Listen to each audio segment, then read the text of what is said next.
Good morning. Bula Banaka.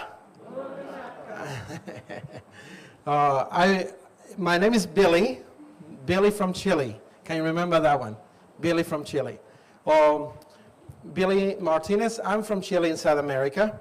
And I don't know if you, if you've been here before, so I'm going to reintroduce myself. I have a lovely wife. Her name is Natasha. She's here with us today. Come on. Yeah. And we have the eldest, Levi, and then my youngest, Aaron. Come on, give it a wave. Thank you, Aaron. We just moved from Tasmania, so it's just a little bit warmer than here. No, just a little bit cooler.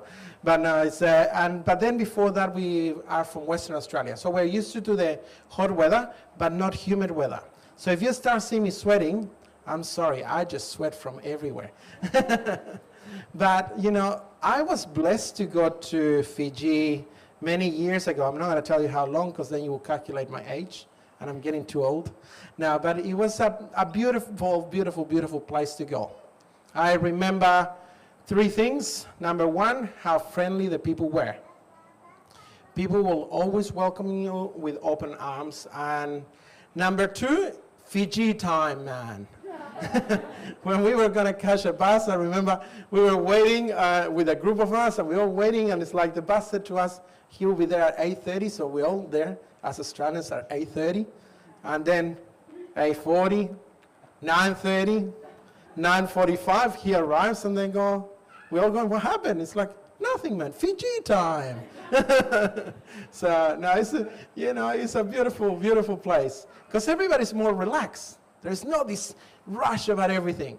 And the other thing that I remember is how blessed we got in there by God, because we were there for a youth congress, and we saw the blessing. And we were so blessed by the people from Fiji and also by the congress. So, yeah, that's very, very a huge memory in my life. Oh, and I forgot the most important one. When we went to the islands, how beautiful are your islands? Whew. It is absolutely paradise. So there you go. But today I'm not going to talk about me. I want to talk to you about families. Now, Sonny asked me if I could preach this sermon, because he heard it online. And it's kind of similar to what I said, but a little bit different. And this sermon is about families. It's about our relationship with God as sons and daughters to God, and also our relationship as family members, as a son, daughter of someone, as a mom, dad from someone. And we all know how important our family is. Without a family, this world will not be working. Without Adam and Eve as parents, there wouldn't be anybody else afterward. We all know without families, there is no more planet Earth, because we will, human beings will eventually die. Then there is nobody to look after a young person. There is nobody to look after each other. So families are important. Now, we have very different families nowadays. Used to be on the old days that a family was just one way of looking at things.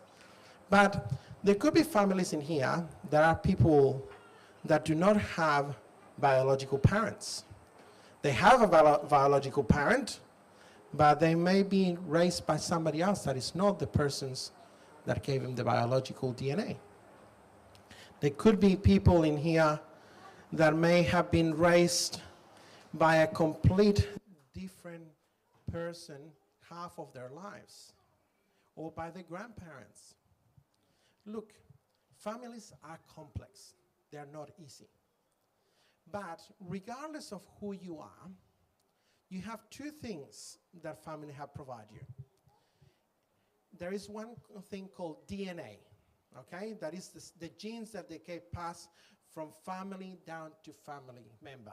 So from your parents, biological parents, who they be, they pass you some things. They make you short like me.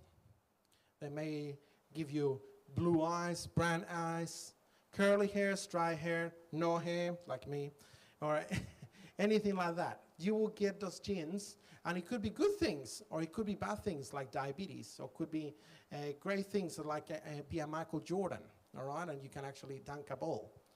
So there is all those things that you get from the genetics. But then there is the other side, the family that you grew up with. Could be the same or could be different. That family actually is the environment that you live in. It could have been a beautiful Christian home where everybody loved each other. Or it could be a not such a beautiful Christian home where people were pretending being Christian. And there was a lot of violence. There's a lot of abuse. Or maybe you were completely raised in a family that all they knew was alcohol and violence. I don't know. But all those things help you to shape who you are, doesn't it? It does. But you know what? God has given you something that no other race has. As humans, we have something unique. And that's freedom of choice. What do I mean with that? You may be born in a family of violence, but it's up to you to continue that violence. You may be born in a beautiful Christian environment, but it's up to you to decide if you want to follow God or not. He has given you freedom of choice. You know, you may all be perfect sons like me. No, I'm not perfect. In fact, my dad will probably tell you that most of his gray hair is because of him, because of me. So, we are not perfect. I'm here to talk to you as an imperfect parent, as an imperfect husband. I'm not a great professor. I'm not a great steward. But in fact, the message that I bring to you is from the Bible.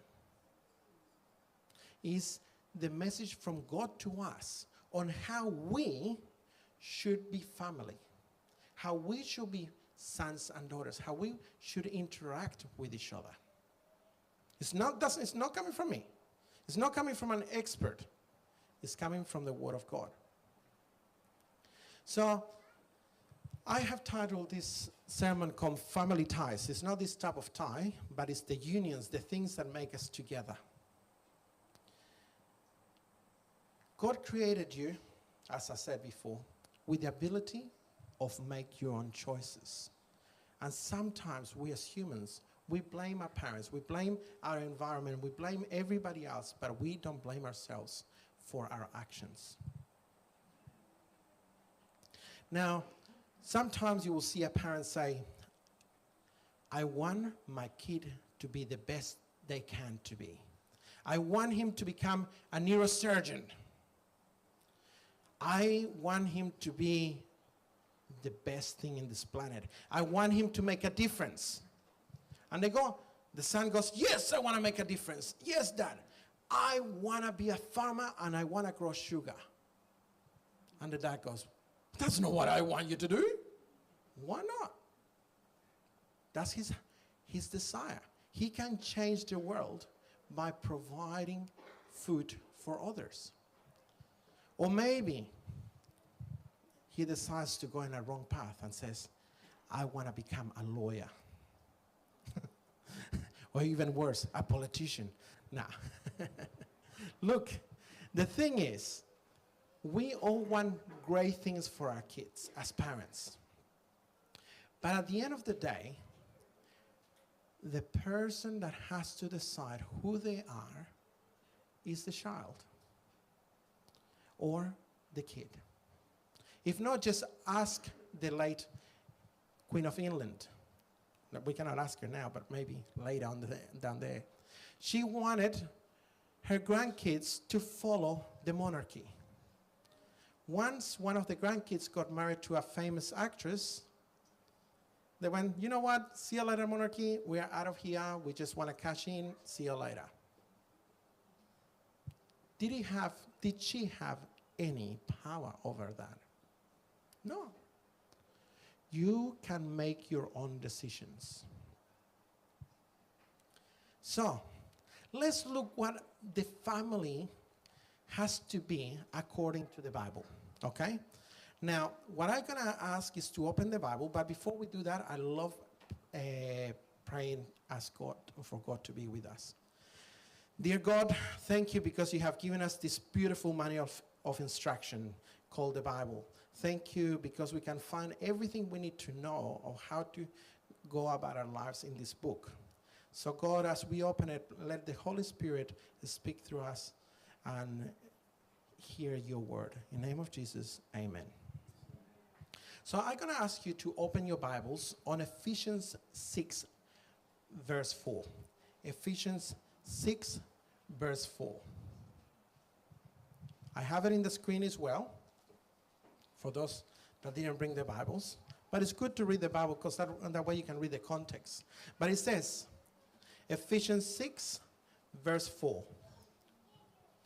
Fathers, mothers, okay, because it's all like written from a mature point of view. Fathers, mothers, do not provoke your children to anger by the way you treat them. Rather, bring them up with discipline and instruction that comes from the Lord. What a beautiful words. Discipline and instruction that comes from the Lord. But, hold on. Let's look at the beginning of that text. Fathers, mothers, do not provoke your children to anger. Hold on. If I tell Levi and Aaron they are banned from playing Lego for a week, are they going to be happy with me? So am I provoking them with anger by punishing them? So what's the Bible trying to say there? Do not provoke your children with anger, but bring him up with discipline. Discipline, don't provoke him with anger. What is that? Well, this is quite simple. Discipline is done with love, without anger. When we're trying to discipline our kids and make them angry to the point that our relationship is broken, we are doing something bad. So this is for the parents. In a minute we will be talking about for the kids. But if we as parents are taking it so far, our discipline, that is breaking our relationship with our kids, we are not doing it in love. The opposite to love is anger. So if we're doing it with anger, then are we following God? He says, do not provoke your children by anger. It's not an easy one. But discipline and instruction is needed. So, let's look at another text. Proverbs 19, verse 8. Discipline, again, word, discipline. Discipline your child, your son, while there is hope, and do not desire his death. Do not desire his death. I can tell you so many times I get upset with my kids. They go, "Arr!" But that's different. Desiring their death is a feeling that you just want to get rid of them. Why is it talking like that? Do not decide, because that's an evil thought. God says, you shall not kill.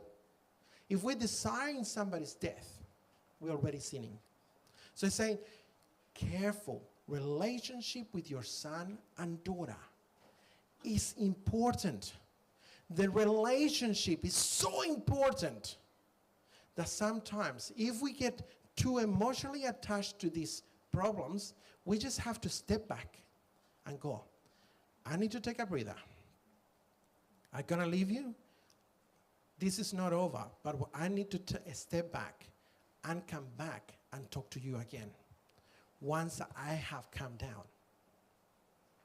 That's what the Bible is saying when it says, discipline your son while there is hope, and do not desire his death. And what it means while there's still hope.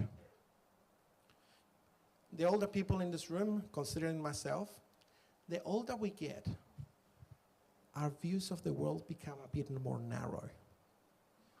We can say, do it like this, and we go, no. This is the way that I always done it. That's the way that I always will do it. And guess what? That's part of getting old. We get put on our ways. But it says, if you teach your children while they're young, when they actually can go, oh, I understand this, oh, I understand that, that's the way that we should go. Being upset is part of being a parent. But how we deal with that being upset, it is what God is trying to teach us with these verses. Is how we control that upsetness, that anger, if we take it to the next level or not. If we look at Isaiah 66, verse 13. As a mother comforts her child, so will I comfort you. As parents, we need to aspire to show our kids the same character than God. God is saying, as a mother comforts her child. Why doesn't it say, as a father comforts his child? I tell you what, most of us, and this generalization, if a boy comes up to us with a scraped knee, goes, what happened to you? And, oh, look at my knee, I'm dying, ah. And you just go, oh, you'll be all right, don't worry, walk it off. The same situation now goes to mom. Mom, I'm dying, my knee, I got it scraped. Oh, poor thing, let me give you a hug. Are you all right? How are you going? Let's see, can we do anything about it? All right, you'll be fine, don't worry, just take it easy. Don't do too much on it. Very different. And that's what the Bible says. As a mother comforts her child, so will I comfort you. The mother's instincts are so much warmer than a father's instincts. But that's what we need to aspire as parents. No matter if you're a mom or if you're a dad, we need to aspire to be like God. Sometimes we compare God the Father to our father figures in our lives. That could not be any more difficult to do. Why? As a father, I'm imperfect. I made mistakes. Our God is perfect. He doesn't make mistakes. He comforts us. That's number one. Psalms 103, verse 13. As a father has compassion on his children, so the Lord has compassion on those who fear him. As a father has compassion of his children. If you want to think about a compassionate story, think about Adam and Eve. They had two children, Cain and Abel. What happened? Cain kills Abel. God was talking to them directly. He could have killed Cain instantly and go, whack, that's your punishment. You punish it, you kill somebody, an eye for an eye, you deserve the same thing. He's the father of compassion. He goes, you know what? I would just outcast you. You will not be part of my people anymore. Go away. And Cain goes, please. If I go, anybody will see me, will kill me, because they know what I've done. And God says, don't worry.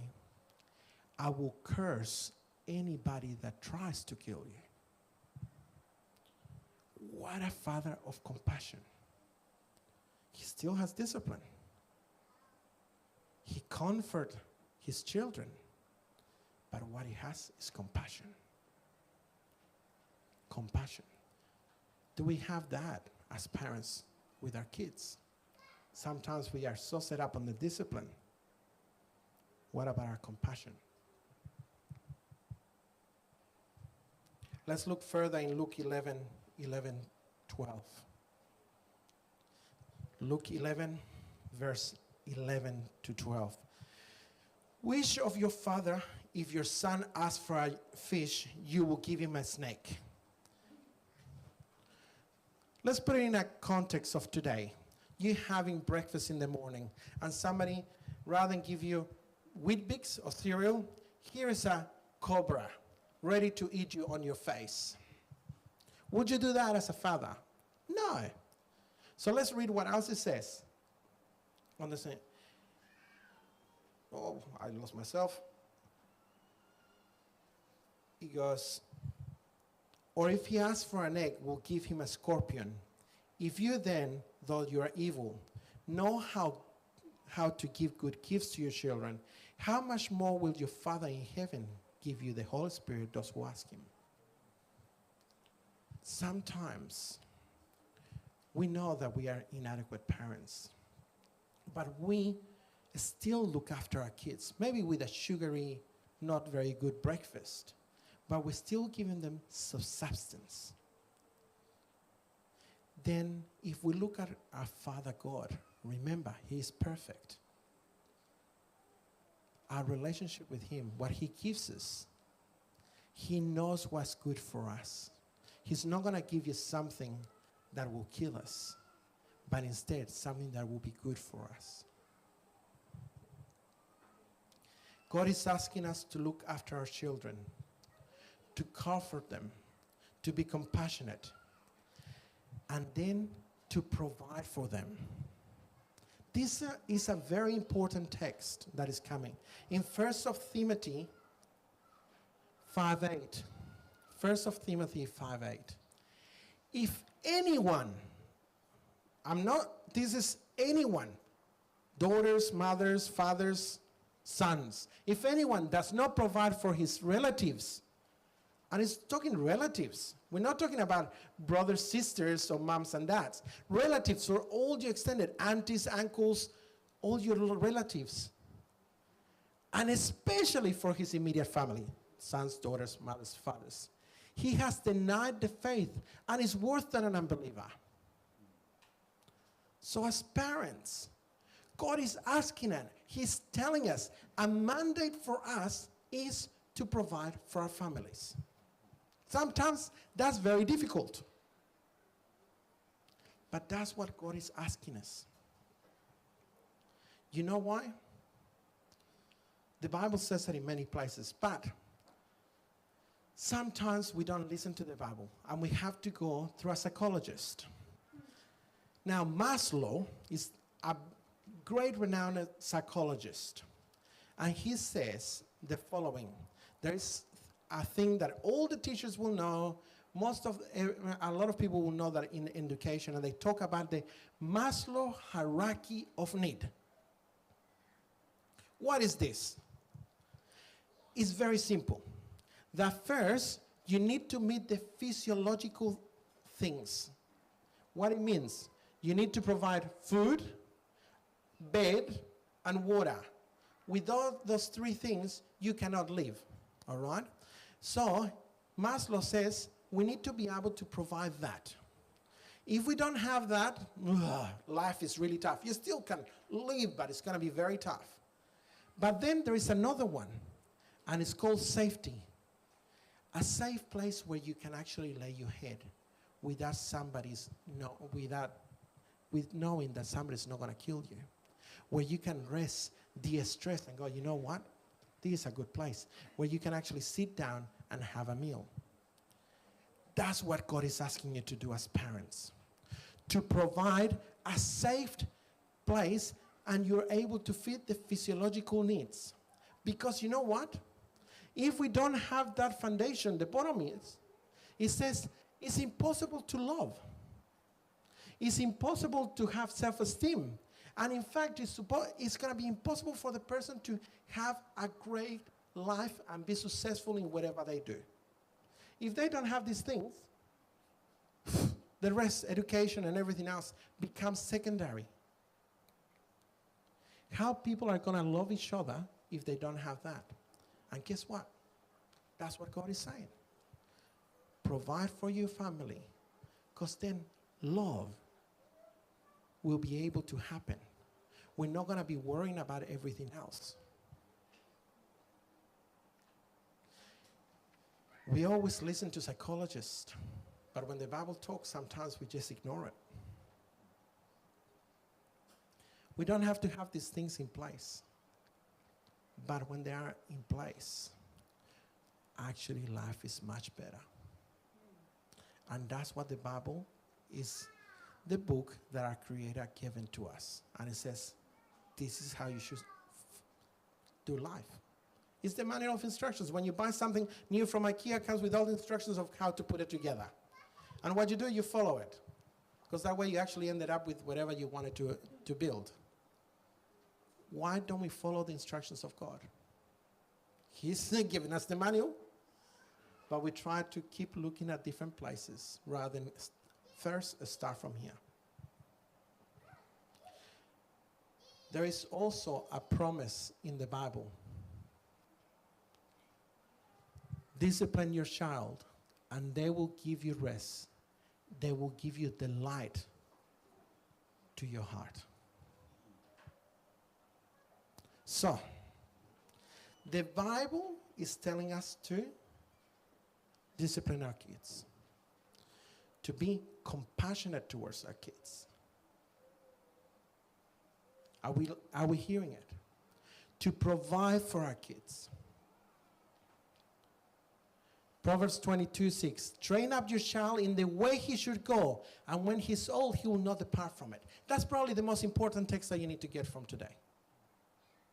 If we train our kids now, we tell them about God, about God's love, not about the do's and don'ts, about God's love, about God's mercy, showing them their love. This is what God is asking us as parents, showing them what the Bible tells them. When he will grow, he will not depart from it.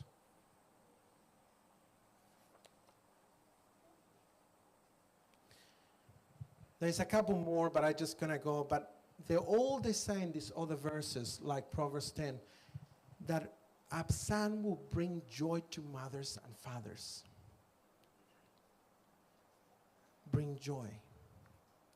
So guess what? Now we're going to change it. We've been talking about the parents, but now there's some young people, and even the parents, the older ones, they have parents of their own. But the young people in here in the church, listen to this. A wise son brings joy to his father, but a foolish son brings grief to his mother. God is asking you,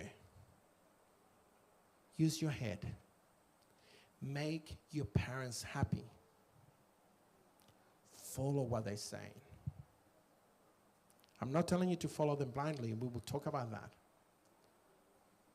But a wise son brings joy to his father.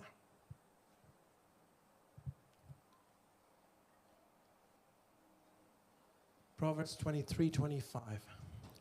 May your father and mother rejoice. Joy, joy, joy. May she who gave you birth be joyful. With the actions that you do as father and daughter, are you making your parents proud? Or are you bringing them shame? Last week we talked about Samson. How Samson brought shame into the family, brought shame into God. And even like that, God forgave him. God had compassion. I'm not telling you that to abuse that compassion that your parents may give you. But I'm telling you, your parents needs to be respected. they need to be made joyful. This one is a huge one.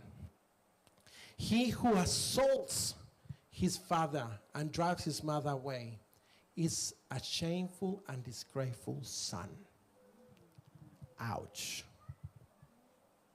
How many times as sons and daughters we get so agitated that we want to raise our hands to our parents? He who assaults his father is a disgraceful son. God is saying it plain and simple. He's not putting it in like, oh, it should be. It's not sugarcoating it. It's like, oh, man, this is what I expect from you kids. And listen to this one. Exodus 20:12. Maybe it's a couple of places in the Bible, Ephesians 6:23. Honor your father and mother. Honor. So that they may be well with you and that you may live long on the earth. But you know what? The little bit on brackets in there says, which is the first commandment with a promise. Honor your father so you may live longer. So the people that are starting to get gray hair like me, they may have done some good things with the fathers and fathers. I'm not saying every single one have. But that's a promise, which is the first commandment with a promise. Honor your father and mother.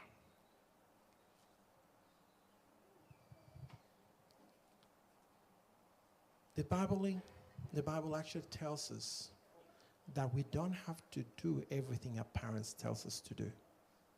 There is an exception. Ezekiel 20:18. I said to the children in the wilderness, do not follow the statutes of your parents or keep their laws or defile yourselves with their idols. What is it talking about? Do not follow your parents. The apostles also say, we must obey God rather than human beings. What he's talking about is that sometimes there's going to be times in our lives that our families are leading us the wrong way. Our parents are leading us away from God. And God is saying, do not love them. God says, love them, but do not follow them. Love your enemy. Doesn't mean that you need to follow your enemy.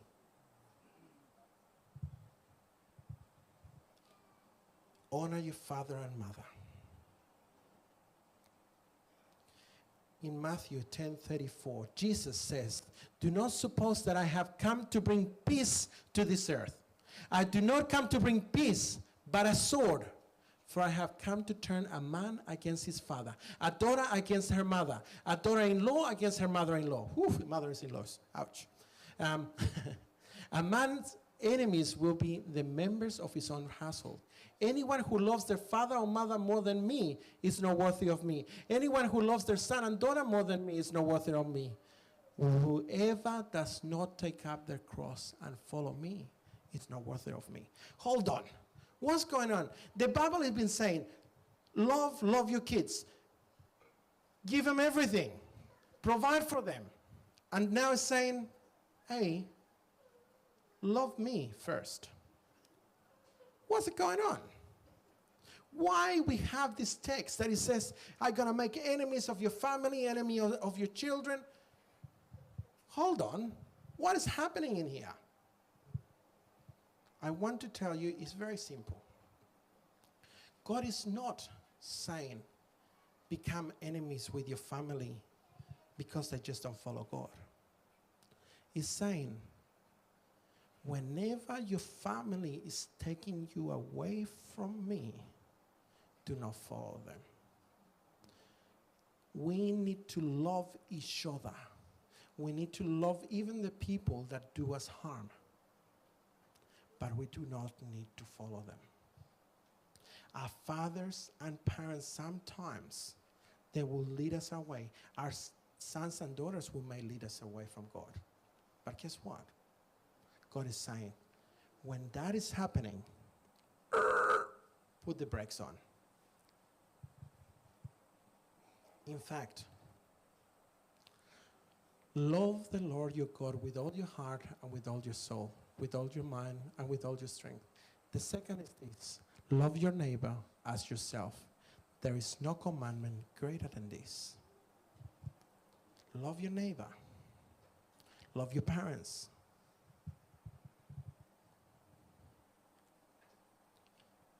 We can clearly see that God is expecting us to do things as parents. We can clearly see that God is expecting us to do some things as kids. God is asking from children to obey their parents, to respect them. And not just in words, but in action.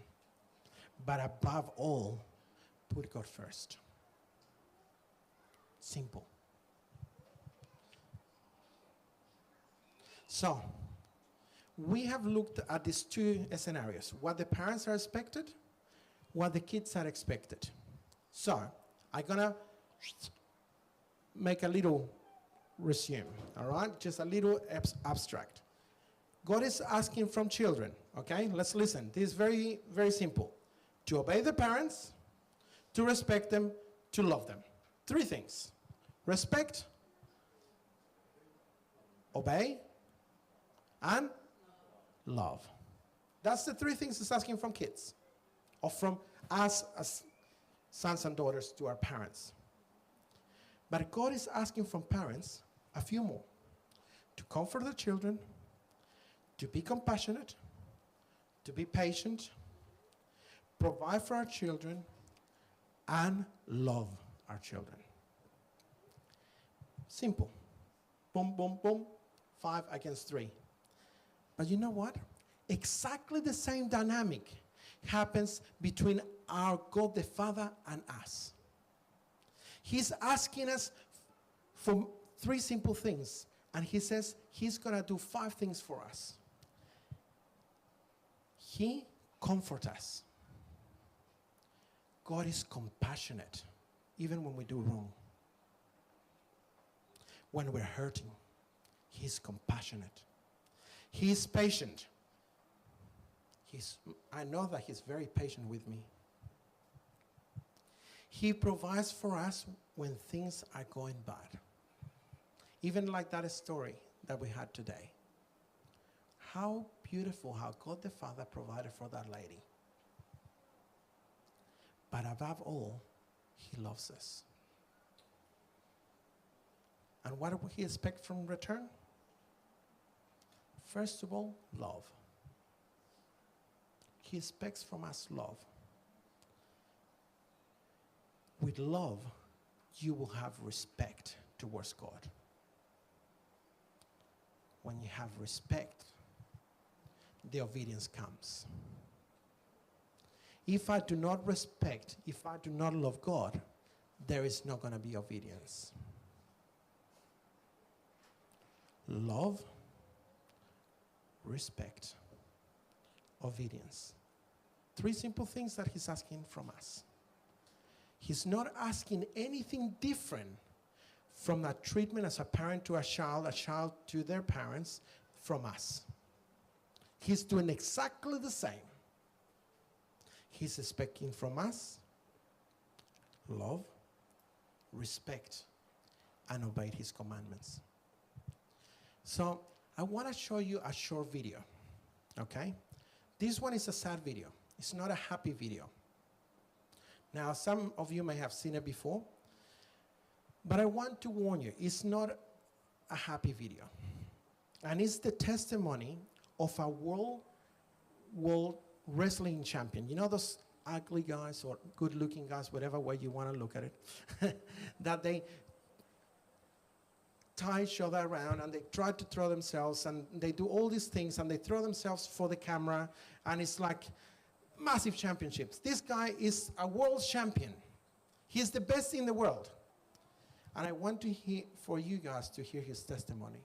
My mom would be at all my sporting events. Let's say I was playing football, okay? My mother would be on the sidelines, and if the play on the field started going one way, my mother would run along like, Mark, get him, get him! I'd be like, oh my gosh. I'd get in the huddle with the other guys. They go, Mark, is that your mother? I go, no, I never saw her before in my life. See, the greatest gift my mother ever gave me, she believed in me. I have overdosed on drugs on 3 occasions where I should have been dead. But I believe I was kept here for a reason. You show me your friends, I will show you your future. How do I know this? I hung out with losers, and I became the biggest loser of them all because I gave up everything I dreamt about as a little boy because of who I chose to surround myself with. My friends would drive me home at 2, 3, 4 in the morning. We'd be drunk and high, laughing in the car. We'd pull up in front of my house in New York. They go, Mark, the light's on. I go, oh man, my mother's up. See, my mom wouldn't go to bed until she knew her son was still alive. I'd walk in, she'd say, hi, Mark, how was your night? I go, it was good, Mom, I'm just gonna go to bed. She goes, can I talk to you for a minute? I go, Mom, I'm tired, I'm just gonna go to bed. She goes, Mark, I haven't seen you all day and all night. Can I please talk to you? I said, man, just leave me alone. You bug me. I'd slam my bedroom door on the one person who believed in me. I was on a worldwide tour and we were wrestling overseas in Japan. After my wrestling match, I went upstairs in my hotel room and I fell asleep. There was a knock at my door at 3 o'clock in the morning. I got out of bed and I looked through the safety window and I could see it was a Japanese promoter. So I opened the door and he said, Mark, you need to call home. There's been an emergency. I went and got on the hotel room phone. I called back to the United States. I said, hey, what's going on? They said, Mark, I don't know how to tell you this. I said, just tell me what happened. All of a sudden they started crying. They go, Mark, I can't tell you. I said, just say it. They said, Mark, your mother died. I just threw the phone down. I ran out of my hotel room. I took the elevator to the lobby, and when the doors opened up, I just ran out into the street. I mean, there was no cars, there was no people. It was 3 o'clock in the morning. And I walked down the middle of a street in Hiroshima, Japan, and I remember looking up and just saying, Mom, I am so sorry. I flew home for her funeral, and I was so nervous to walk up to her casket, so I just stood way in the back. And I kept looking from a distance. I kept thinking to myself, Mom, please wake up. Please get up. And then I finally got the nerve to walk up to her. And as I got closer, I could see my mom for the first time. I mean, she was so beautiful. She was dressed in white. I mean, she looked like an angel. And I just stood over and I said, Mom, you are my hero. Everything I am, everything I hope to be was because of you. You loved me so much. You gave me a life. You're the only one that ever believed in me. How did I repay her? By getting drunk, by getting high, by getting stupid, by hanging out with losers? For what? All she ever wanted to do was talk to me. I wish I could talk to you now, Mom. I wish you could see what I'm doing. Why couldn't I have been a better son? We are defined by our choices. But if you surround yourself with people involved in drugs and alcohol and pills, it's a dead end. I'm not here to preach to you. I'm here to tell you I lived that life. It leads to broken hearts, broken relationships, broken dreams, and death. For what? To get high? If you have a mother or a father, when you go home, tell them how much you love them. See, my whole life was about being rich and famous. I had to be a millionaire. I had to win the race. I had to win the race at the expense of my marriage, my family, my friends. For what? To be all alone in the world? I learned what is truly important, and that is how precious this gift of life is, and our families, and how quickly it can be taken away.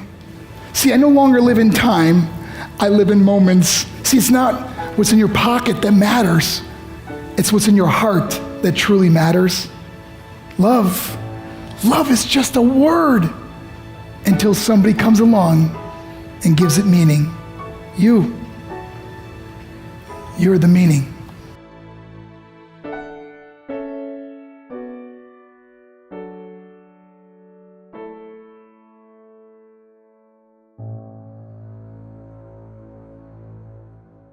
And sometimes, as sons and daughters, we don't want to talk to him.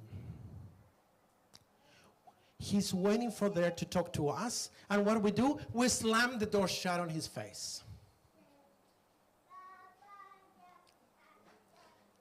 He's waiting there with mercy.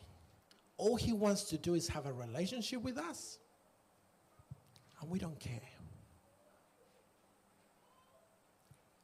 Our relationships with our parents, with our sons and daughters, sometimes get so broken,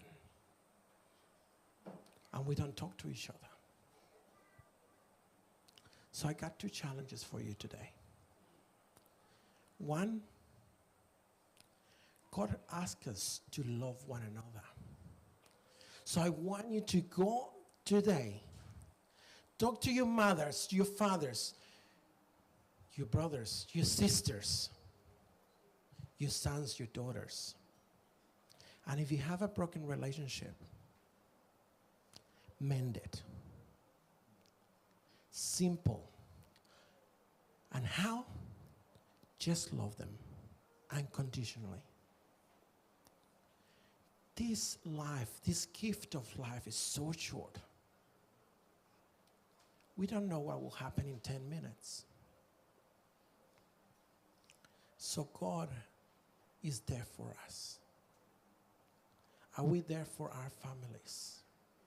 Are we showing the compassion, the love that God is showing us? And not just as parents, but as sons and daughters. Are we doing that? That was my first challenge. Try to mend those family relationships.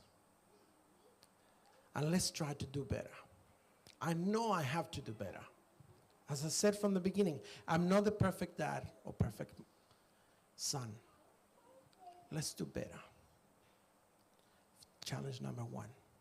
And number 2 is with God your Father. Let's make sure that we have a relationship with God. And not let's wait until it's too late. Let's not wait until we keep pursuing all our richness. I have to have this house. I have to have the car. I have to be mortgage free. I have to have this new toy. No. Let's look at our lives and figure out, how can I spend meaningful time with God? Creating a relationship with him that is not going to be slamming doors on God's face. Where we're not going to say, God, you bug me. Just stay there. Stay in your little box of the Sabbath and don't be part of my life. I want the challenge is not to be a 7-day Adventist, but an Adventist that is there with God every single day of the week, every hour, every minute. Where everything you do is thinking of God.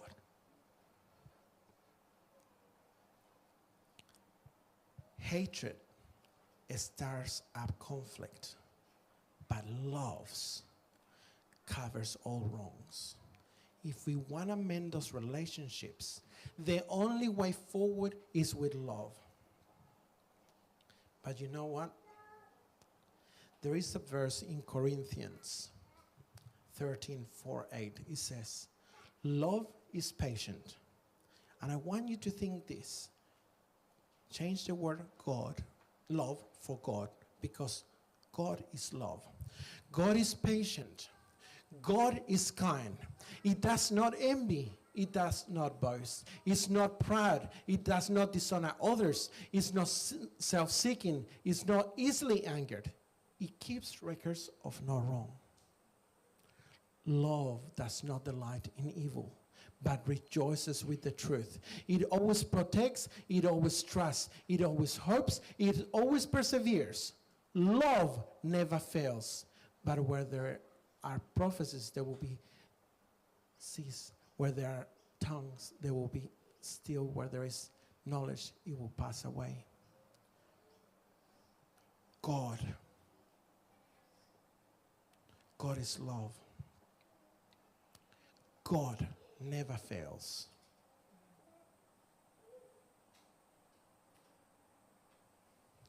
I want you to think, and I want you to close your eyes as we're going to pray. And as we all closing our eyes, I want you to think about those relationships. I want you to think about your relationship with God. And I'm going to give you 20 seconds to, in silence, pray to God, and then I will join.